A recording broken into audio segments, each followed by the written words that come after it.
आम्ही इशारा देतोय, राज्य सरकारनं धनगर समाजाची तात्काळ योग्य दखल घ्यावी, आजच्या आज ते दाखले रद्द करावेत आणि महाराष्ट्रातल्या धनगरांना एसटीचा जीआर काढण्याच्या बाबतीमध्ये सरकारनं ठोस भूमिका घ्यावी, हे मी कोल्हापूरमधल्या सरकारला सांगतोय.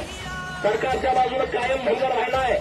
धनगरांना प्रत्येक ठिकाणी पुढं केलं गेलंय. लढायला धनगर काय देणार, मत द्यायला धनगर, तिकीट द्यायला धनगर चालत नाही. तुम्ही निवडून येणार का? तुमच्या आमच्याकडे कारखाना असता, आमच्याकडे सूतगिरणी असती, आमच्याकडे जिल्ह्याची बँक असती, तर मग आम्ही कशाला आरक्षण मागितलं असतं? नसतं मागितलं ना.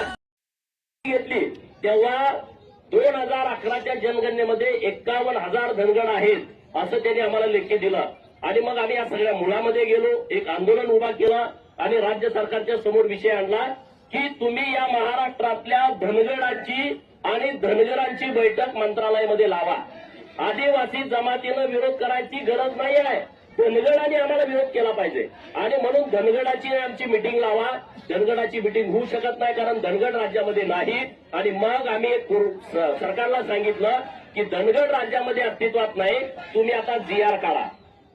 आज जी जीआरची आमची मागणी आहे ती तेव्हाही होती 19ला की तुम्ही अंमलबजावणीमध्ये धनगरांना राजकीय प्रतिनिधित्व मिळू शकतं. या एसटी आरक्षणामध्ये धनगर समाजाची पोरं IAS IPS होऊ शकतात आणि म्हणून आम्ही सगळेजण एकत्रित आलोय, ताकदीने एकत्रित आलोय. आणखी जरी लढा तीव्र करावा लागला आणि त्यासाठी वाटेल ते काय करावं लागेल ते करण्यासाठी गोपीचंद पडळकर हा धनगर जमातीच्या बरोबर असणार आहे. ताकदीने आम्ही बरोबर असणार आहे. ही आमदारकी मला समाजामुळे मिळाली, त्यामुळे मी त्याचा लय विचार करत नाही. मी समाजाचा जो विषय आहे तिथं मी समाजाच्या बाजूने उभा राहतो. पूर्ण वेळ रात्रंदिवस